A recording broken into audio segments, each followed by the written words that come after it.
Buenas noches a todos. Para mí es un honor, muchas gracias a Isidro, Rubén, el presidente de la federación. Para mí es un honor que la federación me haya invitado a este gran evento que tienen ustedes todas las noches, que le he dado seguimiento. Algunos he podido asistir, otros no, por compromisos ya laborales, aunque en la casa, pero siempre tengo mucho trabajo. Hoy trataremos de hablar un poquito de prevención y tratamiento de lesiones en el fútbol. Creo que de fútbol saben ustedes más que yo. Yo intentaré aportarle un poquito de mi conocimiento. Actualmente soy especialista de articulaciones y en eso es lo que hago toda mi práctica médica. Aquí tal donde yo trabajo, este es mi grupo de trabajo, que John Science and Friends, el programa que pertenezco internacional. Esos son los hospitales y los centros médicos donde trabajo. Ahí están mis correos y mi Instagram para los que estén interesados. Estamos a sus órdenes, intentando un poquito aportar un poquito a la República Dominicana en la medicina deportiva. Entonces, no tengo ningún conflicto con este tema. Vamos a hablar un poquito de lo que son las lesiones, estadísticas de las lesiones, cómo prevenirlas, algunos videos de algunos pacientes que hemos hecho de cuanto a lesiones con fútbol que han tenido y lesiones de cruzados anteriores, que son una de las lesiones más presentadas en esto. Para poder un poquito definir y dar algo que dijeron en el 2005 la FIFA en un congreso al cual tuve el honor de asistir, me robé este pequeño slide donde dice que aquella injuria producida a cualquier jugador de fútbol ocurrida durante un partido o una práctica. O sea, debemos de saber que hasta en la práctica debemos tener mucha prevención. Yo al club donde juega mi hijo, que también aporta un poquito, que es el Camp FC, siempre digo a los jugadores que en la práctica deben usar su espinillera, porque es lo más simple que tienen. ¿Por qué? Porque eso en la práctica podemos tener cualquier tipo de lesiones. Los estiramientos y muchas cosas que pueden suceder pasan dentro de la práctica. Entonces, requiere asistencia médica, siempre debe requerir una asistencia médica. Y generalmente es necesario, algunas veces hay pacientes que tienen baja deportiva y las bajas deportivas algunas veces pueden ser muchas si las lesiones no son tratadas. Entonces, en cuanto a esto, vamos a tener que el 31% de las lesiones son musculares, casi todas. Entonces, ahí entre las musculares tenemos, que es lo más común de todos, los isquiotibiales. En un 37%, los desgarros isquiotibiales son muy profundos siempre que vienen a pasar. Los desgarros en aductores también presentan un 23%, el cuádriceps en 19% y el tríceps sural en un 13%. Todos siempre son las lesiones a nivel de miembros inferiores donde vamos a encontrar. Esto lo sacamos del Muscle Injuries de Professional Football Soccer, que ahí es donde mayormente vamos a encontrar los artículos. En la reincidencia de las lesiones recidivas siempre vamos a encontrar algo. Que los jugadores de cualquier tipo, vamos a sacar el fútbol, pero vamos a poner un atleta de cualquier tipo, si no hace un entrenamiento adecuado, si tiene un entrenamiento, si tiene a alguien que lo malentrena, como he visto yo mucho, también veo muchos beisbolistas en mi consulta, que realmente no aplican bien los entrenamientos, no tienen entrenadores que realmente sepan lo que es un valor muscular, no saben lo que es una carga muscular y sobrecargan lo que llamamos surveillance dentro del músculo, y eso al final sucede en una lesión. Las lesiones son muy grandes. En el fútbol, la incidencia de las lesiones del ligamento cruzado, que son las principales que se pueden presentar, y las lesiones del tobillo y a nivel de la rodilla, que presentan incertitud. Este es un cuadro de un estudio que se hizo Barman Host en el año 2006, y Arnos en el año 1907, en el 2007, y hicieron unas comparaciones de lo que algunas veces algunos jugadores podían traer. Desorden congénito, dependiendo del tipo de sexo que vayan a tener, relaciones óseas o una antropometría que realmente debemos hacer. Cuando estuve dentro de la federación el año pasado, que estuve manejando la sub-15 con el equipo del cuerpo técnico, algunos muchachos hacemos estudios, por ejemplo, hacemos una antropometría y aparte de eso le hacemos evaluaciones de cardiovasculares. ¿Por qué una evaluación cardiovascular? Porque hay trastornos vasculares que pueden traer dentro de eso como tipo congénito y eso puede ocasionar hasta la muerte a un jugador. Lesiones deportivas, las lesiones deportivas que son recurrentes, que realmente hay atletas que tienen lesiones recurrentes pero que nunca fueron tratadas, que solamente fueron manejadas por fisioterapeutas y no fueron manejadas por profesionales realmente de la medicina deportiva. Lesiones técnicas que no tuvieron ningún tipo de control dentro de esto, siempre las posturales que hacen desequilibrios. Yo voy a mencionar más adelante que vamos a ver unos slides donde lo más importante que hay que hacer es la propiocepción. La propiocepción es la capacidad que tiene tu cerebro de disminuir o acelerar cualquier actividad física que tú vayas a hacer.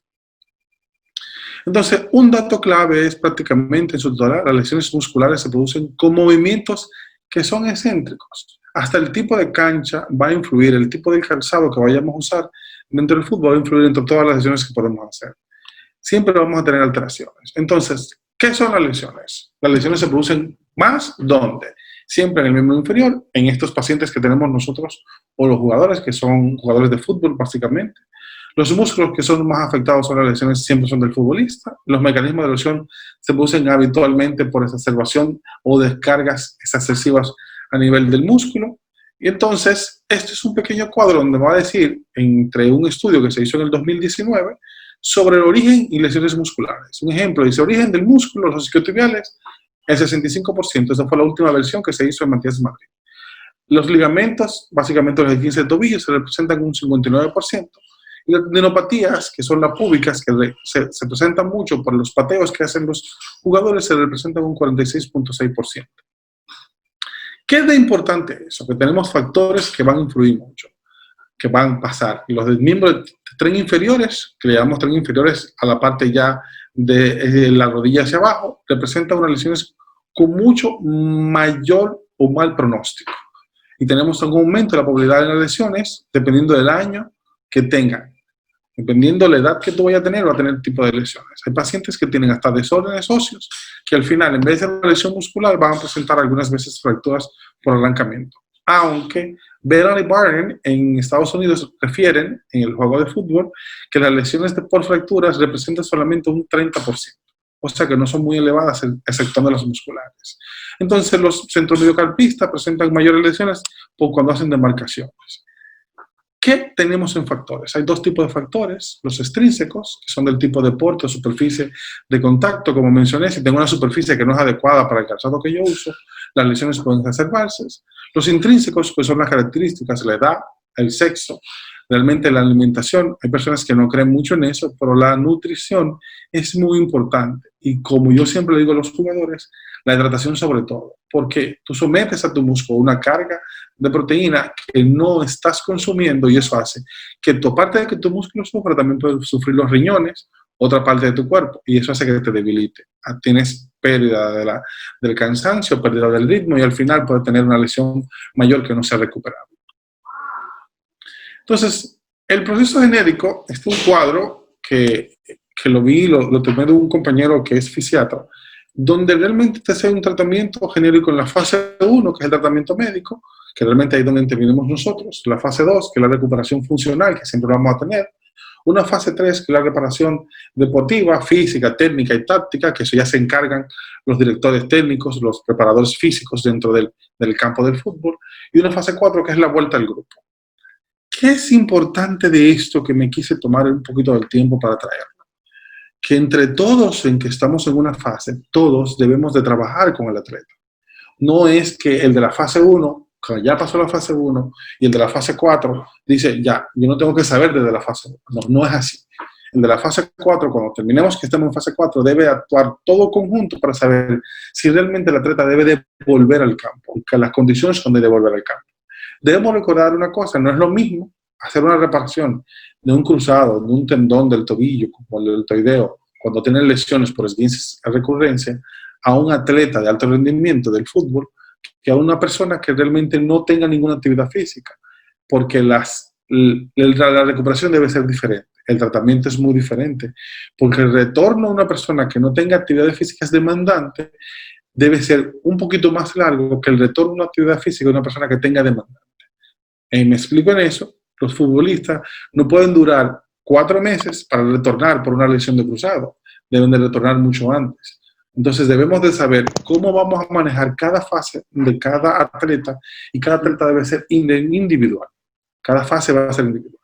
¿Qué debe hacer un preparador físico para evitar las lesiones? Primero, tener la historia del jugador. ¿En qué consiste esto? En qué, cómo él jugó en su adolescencia, si ya es un adulto, si es un sub-23 o un absoluto, o cuál tipo de lesiones tuvo anteriormente, si tuvo alguna lesión, qué ritmo llevaba de juego, los factores de riesgo que puedan predisponer dentro del jugador que va a poseer, su alimentación, su nutrición, sus fases. Debe haber un reporte básicamente de un sinnúmero de análisis que debemos de hacerle, qué vamos a hacer, el tipo de terreno de juego, No es lo mismo jugar en futsal, no es lo mismo jugar en grama sintética que en grama normal. Entonces, también debemos de trabajar 2 o 3 sesiones semanales individuales, que ya eso debe de trabajarlo el preparador físico. Grupales o individuales deben ser, y deben ser secuenciales obligatoriamente, para poder entonces mantener un buen ritmo. En esto, ustedes saben un poquito más que yo de eso, vamos a ver lo que se llama un patrón semanal de tareas. Ese patrón semanal de tareas es cómo ustedes deben de instalar a un jugador. Lógico, el preparador debe tener una asesoría del fisioterapeuta, y a su vez el fisioterapeuta debe tener una asesoría del médico que debe estar tratando al paciente. ¿Para qué? Para yo saber cuándo lo voy a poner el lunes, cómo lo voy a poner el martes, si solamente lo dejo en una sola de las fases o si vamos a completando las fases. Y en esto vamos a ver cómo trabajamos semanalmente, cómo debe de trabajar cada individuo. El trabajo va a depender del requerimiento que tenga el equipo, pero también va a depender del requerimiento que diga el fisioterapeuta y el médico de cabecera. En ese proceso de trabajos funcionales debemos saber lo que es la propiocepción.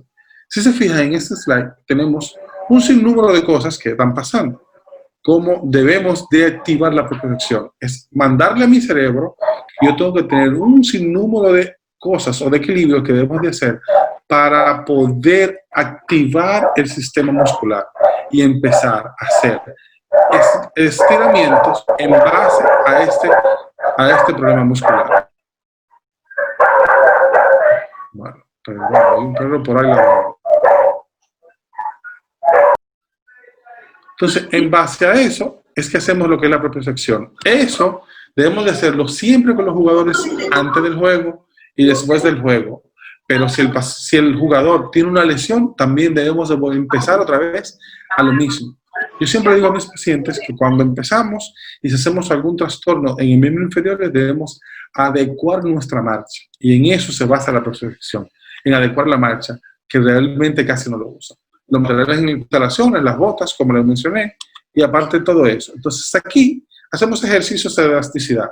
Este es un cuadro muy importante que debemos siempre tener mucho pendiente para poder establecer qué hacemos con los músculos del tronco, qué hacemos con los isquiotibiales, qué hacemos con la elasticidad del tronco y las piernas, para poder entonces al final del juego también repetirlo de nuevo y al principio repetirlo de nuevo, para evitar una contractura o un desgarre o una ruptura de algún ligamento o tendón a nivel muscular.